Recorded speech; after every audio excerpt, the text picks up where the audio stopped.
Hi guys, and welcome back to my channel. So first off, I just wanted to say thank you so much for the 5,000 subscribers. Literally, I was kicking and screaming my feet under the table because I could not believe how quickly we have been growing. Just know that I am so appreciative of every single little milestone, and coming from someone who was really hesitant on starting a YouTube channel, I'm just so incredibly happy that I did. And I just want to thank every single one of you guys for being so loving and so sweet in the comments and for always encouraging me. I know we always talk about how like, oh, it feels like I'm FaceTiming you, oh, you feel like my bestie, like feels like I already know you. And to be honest, like that's how it feels. So I'm going to be doing a little get ready with me while you get to know me kind of vibe. I do these videos a lot on my TikTok channel. If you guys haven't already, in the description box below, I always link all of my social media channels if you guys want to be a little more chismosas with me and keep up on some of the things that I do with my life. My TikTok channel is a little more laid back. It's just very random and sporadic. My manager's probably like, girl, get it together. So without further ado, ladies and gentlemen, get your snacks ready. I got El Vicio with me today. My skin's looking a little crazy, so I'm actually gonna go in with foundation today, and I'm just letting you guys know right now, this foundation a little too dark for me. Sometimes it's a little hard to get color match through PR, but no pasa nada, no pasa nada. Hi guys, my name is Morelia. For those of you guys who don't know, or you guys know me just by Mo, my name is Morelia de la Olla. I am 25, about to turn 26 in March. I'm a Pisces. I know that doesn't really matter, but I am a Pisces, so my birthday's coming up. I'm a very emotional gal, so the rumors are in fact true about Pisces. I'm a crybaby at heart. You know what? I'm not gonna say I'm a crybaby because I'm not a crybaby. I think I just feel emotion really intense. There's nothing wrong with feeling emotions. Like, sometimes it just, you gotta cry and it's okay. A lot of you guys have asked about how I grew up, like my family, because I know I talk about my siblings a little bit like here and there. I was born in Montebello, California. So I have 5 brothers and 1 sister, and then myself. There is a very big age gap in between my siblings and I believe like the youngest one that I am closest to in age is about a 15-16 year age gap, which is absolutely insane. But I will say I am super close to my brother and my sister, and I always joke about it because like people ask me like, have you and your sister ever fought? And I'm like, I have literally never had a single fight with my sister in my entire life. She really is my best friend, my Capricorn queen. I like jokingly told her one day, I was like, I feel like if we would have been the same age growing up, I feel like nos hubiéramos dado putazos all the time, and not because for anything serious. Like I think we would have just been on that vibe. I am a half sibling to every single one of my siblings, and then a lot of them are step siblings with each other. I am the only one that shares both parents with all of them. My mom had 2 boys outside of her marriage with my dad, and my dad had 4 of his kids, including my sister. My sister is my dad's side. For those of you guys wondering why the age gap is kind of crazy, it's literally because my parents are 20 years apart in age. My dad is in his 80s and my mom is in her 60s, and it made life a little bit different for me. They're gonna me if they hear me saying this, but it almost feels like I kind of was raised by like my grandparents in a way. Like they were a little too old to be running around a like newborn basically. Obviously my parents were around, but I think a lot of the way of my thinking, the way I grew up with like my music style, like shows I watched, a lot of it was heavily influenced by my brother and my sister. My mom is from Morelia, Michoacan, and my dad is from Durango. That's why I know a lot of you guys are always so curious like if my name has anything to do with the city in Mexico, and yes it does. My mom was born and raised in Morelia, Michoacan her entire life. I remember I would get so mad because I was like, I don't have a normal name, and I hated it because everybody would always kind of make fun of me for my name, or like I would get angry if I would go somewhere and I would try to get like one of those like little mugs with my name on it, and it was never available because my name was so unique. And I would get so mad, and I was always like, why can't you name me something different? I always go and I think about that moment where I would tell my mom, I was like, I'm gonna change my name, because I wanted to change my name so bad growing up.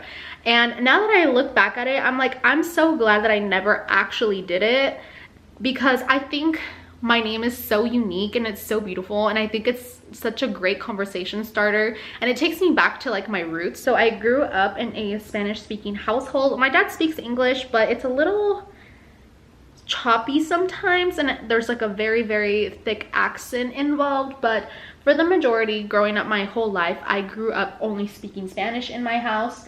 If I was anywhere else, for example, I was over at my cousin's house or I was at like my siblings, they would always speak English to me, and I learned how to speak English through school and watching television.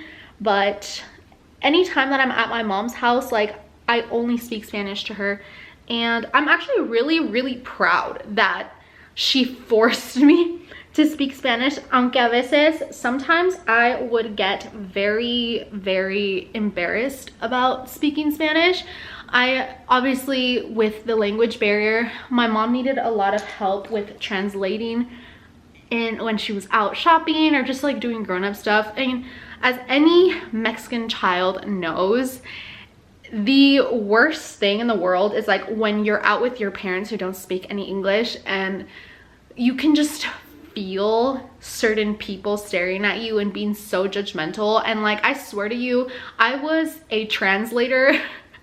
I was a translator, a notary, an abogado. I was everything for my parents at a very young age, because they didn't really have like a way to kind of like communicate certain things. So best believe I was reading legal documents at like at the age of like 8 years old or something like that. I used to get so embarrassed about speaking Spanish, because I felt like la gente siempre they would look at me weird. La gente siempre me miraba raro. Like, I experienced a lot of racism growing up, particularly with my mom, because it was always one of those things, like if we went out, my mom always kind of needed help speaking the language and like translating, and I would get so embarrassed to translate it. And I look back now, and sometimes I'm like, girl, I would have whacked little 8-year-old me for being so embarrassed about it. Because me now as an adult, I wish they would try me and say something to my mom at El Mercado, because Lord knows me now, I would never let anybody say anything to my mom, and I would never ever be ashamed of my culture now. Growing up, I feel like I was really ashamed of my culture because of the school that I grew up in, and the cultures that I was surrounded by weren't really like super accepting. You know, it's unfortunate that that's the way that my mentality worked when I was a child, but now, best believe, I love and appreciate my culture more than anything. And I think Mexico tiene una de las culturas más ricas del mundo. Somebody asked me what was my childhood like and how I was in school. I was very selective with the things that I genuinely enjoyed. Like, I am not a math person at all. I hated math growing up. I still do. I'm not good at it, and I don't care to be good at it. It's kind of embarrassing. I was not in school a lot because I was in a very, very interesting position in my life. I thought my life was normal, but the more and more I look at it as an adult, like, my life was very much not normal. I was always out of school because I was traveling with my parents to go see fights, and I will get to that question right now. So I feel like school for me was a little bit of a rocky subject.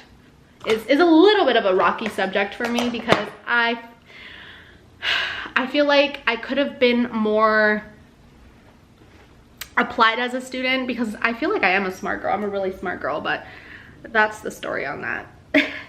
West Covina was like my hometown. I am an OG 626 baby, and I will forever be an OG 626 baby. I had moved to the IE around the time that I turned like 15, 16, I believe, and I kind of liked it, but not really. I went to private Catholic school my whole life, so I was very religious growing up. Obviously, being in a Mexican household, you kind of are. That's kind of what you're born into. My mom is very super Roman Catholic, just like hardcore, reads the Bible every single night. I'm sorry, not the Bible, reads her prayer book every single night, and siempre está orando por la gente. She goes to church every single Sunday. Like, my mom is hardcore. Yeah, so I grew up in a very Catholic household, so my parents were super strict. Pero yo era diablita growing up, girl. Honestly, sometimes I have those conversations with my mom and she's like, mija, ¿cómo me hacías sufrir? ¿Cómo me hacías sufrir cuando eras una niña? Like, eras tremenda. And sometimes I think about it and I'm like, I really was. Like, honestly, I'm so sorry, mom. Like, I really was. The $1 million question, for some reason. I don't know why it's so like crazy to people. So it's not the first thing that I introduce myself as. I actually never introduce myself with my last name. And if people catch it, they catch it. And if they don't, they don't. How am I related to Oscar de la Hoya? And I'm only gonna answer this one time because there's really nothing more that needs to be added to it. He is my brother. And I know like a lot of people are gonna be, oh, he's your half brother. He's still my brother. He is my half brother, but all of my siblings to me are my siblings. Like, you don't go around telling your siblings we're just half siblings. Like, he is my brother just as much as my half sister is my sister and my other brothers are my brothers. So there is a major age gap between him and I, obviously. I believe he's like 50 and I'm 25 going on 26. So there's about a 25-year age gap. So, you know, there's not much to it. He has his own life going and he's still my brother at the end of the day, but that is the question. That is the answer to that question. There's literally like no crazy science behind it. Like, my dad, I had mentioned, my dad was 60 something when he had me and my mom was in her 40s when she had me. There's that answer. What career path would I have chose if I wouldn't have gotten into social media and modeling? Oh, I can talk about this one forever. But first off, I just want to say this Dragon Beauty transformation palette, I'm hitting pan and my homegirl is missing. She hasn't came around and it's, this is such a good powder. So y'all are gonna have to comment in the section below, like, put me onto like a new brightening powder, like a good one. I've heard great things about the kimchi one, but I haven't had a chance to try it out. So if you guys know, just send it my way because I'm losing hope. The KKW one is gone too. When I was growing up, I really wanted to be a doctor, like literally any kind of doctor, but specifically I wanted to be a plastic surgeon, which I think is the funniest thing ever. I grew up watching Dr. 90210 Beverly Hills and it was like my absolute favorite show. I had no business watching that at like 7 years old. I've always loved science. I've always loved anatomy and physiology and literally all of that stuff. So that was kind of like my goal and what I wanted to do. But life had other plans, and that's okay. Sometimes we have a plan and God is like, no. I'm really grateful and blessed for the position that I got put into, but if I would not have been doing social media right now, I would have been working as a paramedic on some sort of ambulance. If you guys don't know, before I started social media, that was actually in the route that I was going towards. I was in school, I was doing my fire tech certifications, I had my EMT certs as well, and that's literally what I was attempting to do. And well, that'll take me into the next question, was how did I get into modeling and how did I find Laura's Boutique? One day I remember seeing somebody had tagged me in a post that Laura's Boutique had made on Twitter where they were like, oh, we're looking for like a model or something, like submit your pictures. And somebody had tagged me in it and I was kind of like, oh, that's cool, like let me just DM them. So I think I DM'd Laura's personal account and was like, oh my god, like me, or I think I might have commented on it, one of those two. And Laura ended up hitting me back up on her personal account and was like, oh my god, like when can you come in?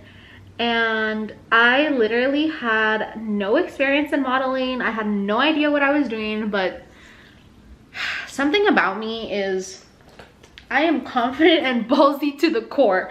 I do not care, because one thing about me is I'm gonna try whatever it is, whatever I want, at least one time, because uno nunca sabe, dude. Like, what if you try something for the first time, you end up figuring out that you really, really love it and that you're good at it, and then boom, all of a sudden you got a career. The worst thing that can happen is that it doesn't work out, and that's literally all it is. But I think like life is about experiences, and I think life is about trying stuff, and there's nothing wrong with wanting to try different things and wanting to explore your options. And I'm so incredibly grateful and blessed that I responded to that and that she responded back to me, because I feel like that moment changed the direction of my life forever. Because I'm not even gonna lie, y'all, and not to get deep, but I was really, really depressed, and like I had no idea what I was going to do with my life. I was so unhappy with my choice.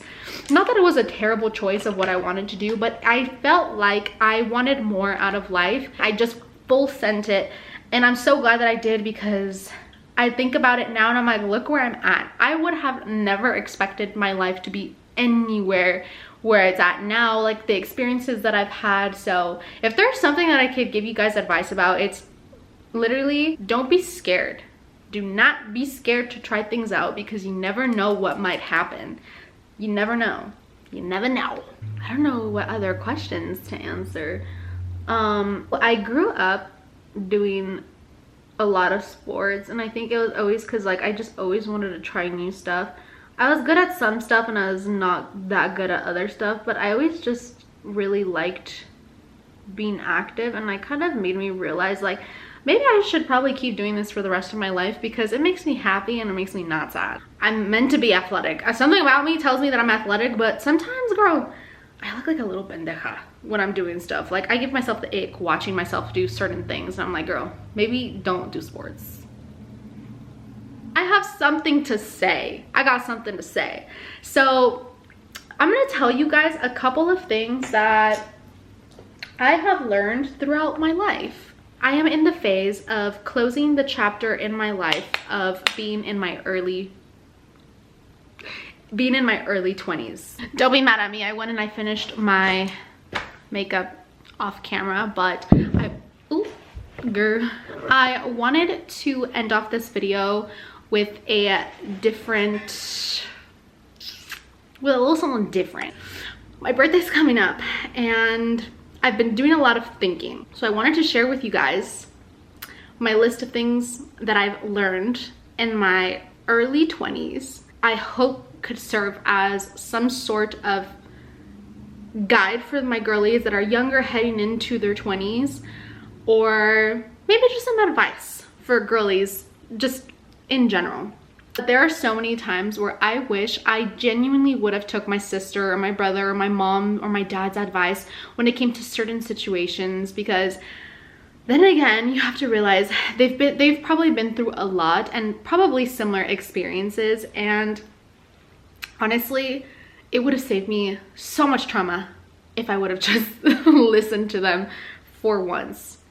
Taking care of your body and your mental health is so incredibly important. And by taking care of your body, it doesn't necessarily mean like one thing or the other, like going to the gym, taking your vitamins, making sure you're drinking enough water, making sure you're eating healthy foods that are sustainable for your lifestyle, making sure like for your mental health that you're journaling, you're finding a way to discuss things that bother you, that are on your mind, heavy on your heart. Like simple things like that, I wish I would have appreciated more during my early 20s, and these are things that I practice now, heading out of my early 20s into my late 20s, and it's just something to take into consideration. This is a big one. It's okay to not drink. This was something that I did not have a hard time with when I was growing up. I think I did a lot of partying when I was younger. So when I got to 21, I was over it. I did not want to drink. I didn't want to have anything to do with it. So I stopped drinking for a few years. I think up until last year's, I kind of started drinking a little bit more, started going out. And I'm so kind of glad that I did. And there was never any pressure to do it. I think it allowed me to really focus on myself, and that's it. I just did not want to drink at that time, and there's nothing wrong with not wanting to engage in that kind of behavior. All in all, drinking is bad for you. I know y'all see me doing it, but just mind your business. This one, I have relayed this message to my sister. Well, she's my little niece, but she's 21, so she's in that young phase, and we talk a lot. So this has been something that I have tried to relate to her so much, and to give as much advice on this as possible. That boy that is making you cry and making you miserable in your prime, that is not your soulmate, honey. Break up with him. Let him go. I promise you it'll be the best thing you do for yourself, and I promise you that like glow up that you get after you break up with those types of men, boys, it's insane. The glow up is absolutely insane. Most boys, their frontal cortexes don't develop until after the age of 25. Some of them not even until they're in their 30s.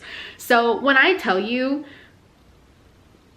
and there are rare exceptions, but when I tell you, it is not worth the tears, it is not worth the misery, just let that man go. Let him go. Let him go. You lose absolutely nothing.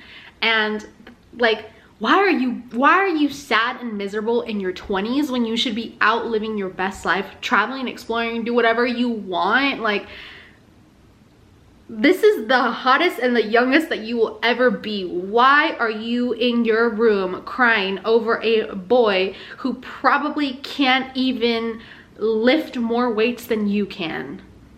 Why are you crying over a boy who probably doesn't even pay for his own gas yet? Why are you crying over a boy who probably doesn't even know how to do his own laundry? His mom has to probably clean his dirty undies, girl. You don't want to be her. Like, enjoy your life. Let that man go. Let him go. Enjoy it. Enjoy your 20s, babe. Learn how to cook. Trust me on this one.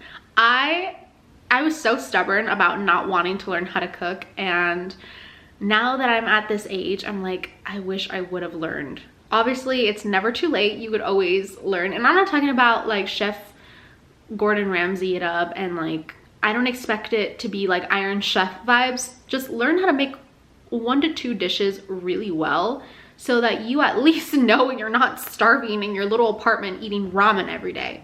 These 3 are some of my favorite ones, and this one was one that took me a really long time to understand. Being alone and feeling lonely are 2 completely different things. Being alone is a choice. I choose to be alone in certain situations because it makes me feel better. Sometimes I get overstimulated. Sometimes I just need to recharge because I've been out with too many people, and I'm like, okay, that's enough. Like, I need me time. Being lonely is a mental and an emotional mindset. I think like the more you practice being alone and happy in your aloneness, the happier you will be. I had a friend that I'm no longer friends with, who I had several conversations with when we were friends, who openly admitted that she never understood how it was possible for me to be so content with being by myself and alone, that she genuinely did not like being alone. And I think that's where my understanding of that came, was like, I don't feel lonely when I'm alone though. Like, I don't need other people to make me feel happy or validated or anything along those lines. I don't need anybody to basically help me function. I choose to be around those people, and I just enjoy my alone time. Do not be afraid to ask questions and always be open to learning. Something that I have genuinely loved about my mindset now is I'm always open to ask questions when I don't know something, because you never know, like you might run into someone who knows so much about something that you have no clue about, and now you're like, it sparks up conversation. They can teach you new things, and I don't know, like there's just something really nice about being able to have an open heart and mind to learning new things every day. And it doesn't have to be like school stuff, it could be literally anything. The last one, which is what I practiced so hard over the last year: learning forgiveness, accountability, and gratitude will set you free. Forgiveness, not in just in the sense of forgiving people for doing you wrong, but also for forgiving yourself and things that you've done, allowing yourself to let go of past situations so that you can move on and you can feel free with yourself and be happy and at peace. Having accountability with yourself, this doesn't just include like being accountable in school, being accountable in the gym, but holding yourself accountable to when you're in the wrong. And this goes again with like the whole forgiveness thing, is like admitting that you're wrong when you are in the wrong. When you hold yourself accountable and you are able to admit like, hey, I fucked up and I'm really sorry if I said something that hurt your feelings. I'm really sorry if I did something that you didn't appreciate, that didn't make you feel like I loved you or I was a friend. It opens up a space for there to be like a deeper connection with people. And the last one, which is my favorite one, which this one I struggle with, not because I don't want to be, but I think I forget to do it on a daily basis. And this has been something that I have learned so much in my relationship, and my partner has drilled into my brain: gratitude. Be grateful every single day for every single little thing, whether that's waking up in the morning and just being grateful that you live to see another day, because a lot of people don't have that luxury. Being grateful for being able to have a house, a home, an apartment, a bed to sleep in. Being grateful for your friends. Being grateful for having gas in your car. Being grateful, and this one's gonna sound funny, but we actually had a conversation about this. It's like, you need to practice gratitude in everything that you do. And he's like, I wake up and I open this fridge and I'm so grateful for these Fair Lives because I have the luxury to consume these. Like, this is a meal for me. Like, I'm grateful that I have the luxury to have this. And like, I think that really, like, I don't know why that changed my perspective so much, but it's something that I have been attempting to drill into myself. Like, just be grateful, even in the moments where I'm like, damn, life is like really beating me up.